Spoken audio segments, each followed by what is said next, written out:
बिस्मिल्लाहिर्रहमानिर्रहीम। मशक नंबर 1.2 के बकिया सवालात की वजाहत के लिए हम लोग आज का ये सबक शुरू कर रहे हैं। आपको मैंने 1.2 मशक जो थी उसका पहला, दूसरा, तीसरा सवाल वजाहत करके समझाने की कोशिश की।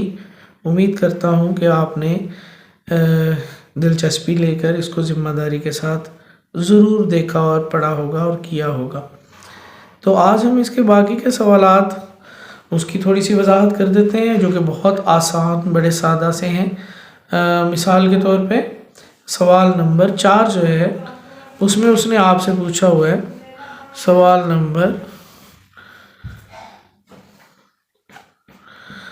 नंबर 4 में उसने आपसे पूछा है कि आप बताएं कि इन मदरजा झेल कालमों के मनफी कालम के बारे में आप बताएं। तो प्यारे बच्चों, मैंने आपको पहले भी बताया था कि ये जमी माकूस कालमों के हवाले से या मनफी कालम ये एक ही चीज़ है, और बहुत आराम से आप सिर्फ़ और सिर्फ इसके अलामतें तब्दील करेंगे। मैं आपके सामने एक छोटी सी मिसाल, जो आपके पास यहाँ पे एक डी कालम दिया हुआ है, उसमें आप -3, -4, 2 और 5 लिखा हुआ है, और आपने अगर इसका मनफी कालम लिखना होगा तो डेफिनेटली आप इसका साइन चेंज कर देंगे, आप इसकी अलामत बदल देंगे। आप मनफी का डी लिखेंगे और इधर से जो माइनस वाली थी वो हमारे पास प्लस वाली हो जाएंगी, और जो प्लस वाली थी और वो हमारे पास माइनस वाली हो जाएंगी। आपको मालूम होना चाहिए जिसके साथ कोई अलामत नहीं होती, असल में उसके साथ जमा या प्लस जिसको हम कहते हैं उसकी अलामत होती है। ये पहले ऑलरेडी प्लस वाले थे, दोनों माइनस के हो गए, और ये माइनस वाले थे, दोनों प्लस वाले हो गए। इस तरह से हमने इसका मनफी कालम मालूम कर लिया। और सवाल नंबर 4 में आपके पास 5 कालम लिखे हुए हैं। आपने इन पाँचों के जो मनफी कालम हैं वो बनाने हैं। सवाल नंबर 5 है इसके बाद, और सवाल नंबर 5 में जो आपसे डिमांड है वो है ट्रांसपोज की। तो ट्रांसपोज की भी हम इससे पहले अच्छी तरह से वजाहत कर चुके हैं, और एक दफ़ा फिर मैं आपको थोड़ा सा बता देता हूँ कि असल में ट्रांसपोज के लिए जब हम किसी भी कालम का ट्रांसपोज मालूम करते हैं तो उसमें हम कितारों को कालमों में या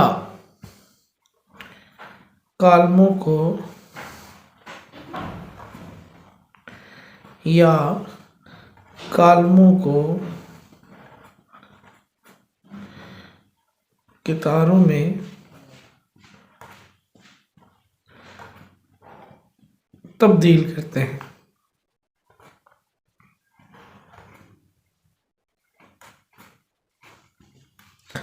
तो यहाँ पे हम अमली तौर पे इसको थोड़ा सा इसकी वजाहत कर देते हैं।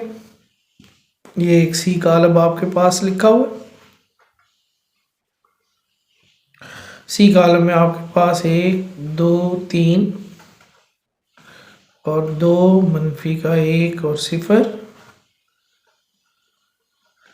जब आप इसका ट्रांसपोज मालूम करते हैं तो आप उसके ऊपर एक छोटी सी सिंबल टी वाला जो है वो इस्तेमाल करेंगे, और जो पहली कितार है उसको आप पहला कालम बना देंगे।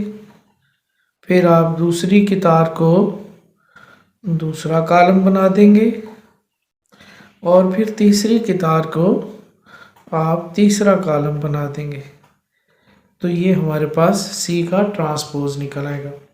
बिल्कुल इसी तरह से अगर हमारे पास कोई ए कालम हो जिसमें हमारे पास लिखा हुआ है 0, 1, मनफी का 2, अगर हम लोग इसका ट्रांसपोज चाहें तो इसका ट्रांसपोज हमारे पास है 0, 1 और मनफी का 2।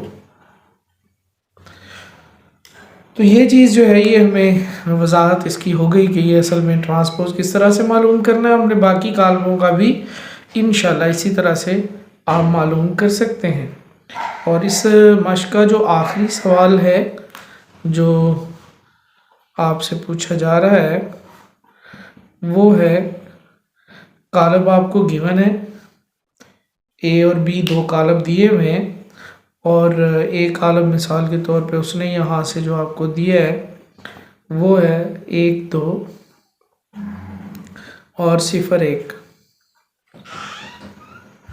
और आपसे जो उसके बारे में डिमांड है वो है कालब ए के बारे में कि आप ए का ट्रांसपोज लें और इसका दोबारा ट्रांसपोज लें, तो वो आपके पास ए कालब ही आ जाएगी। इसको अगर हम लोग प्रूफ करना चाहेंगे तो उसके लिए आप पहले ये ए कालब जो आपको दी हुई है इसका आप ट्रांसपोज लेंगे। जब आप इसका ट्रांसपोज लेंगे तो आप इसकी पहली की तार को पहला कालम और इसकी दूसरी की तार को दूसरा कालम बना देंगे।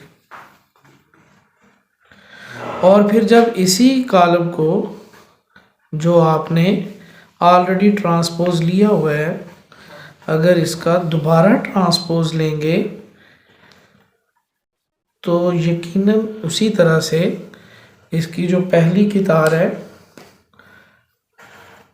वो हम दोबारा से उसको पहले कालम की शक्ल में और दूसरी की तार को दूसरे कालम की शक्ल में लिखेंगे। और आपके सामने वाज़े हो गया कि ये वाली कालम उस पहले वाली ए वाली कालम के जैसी है।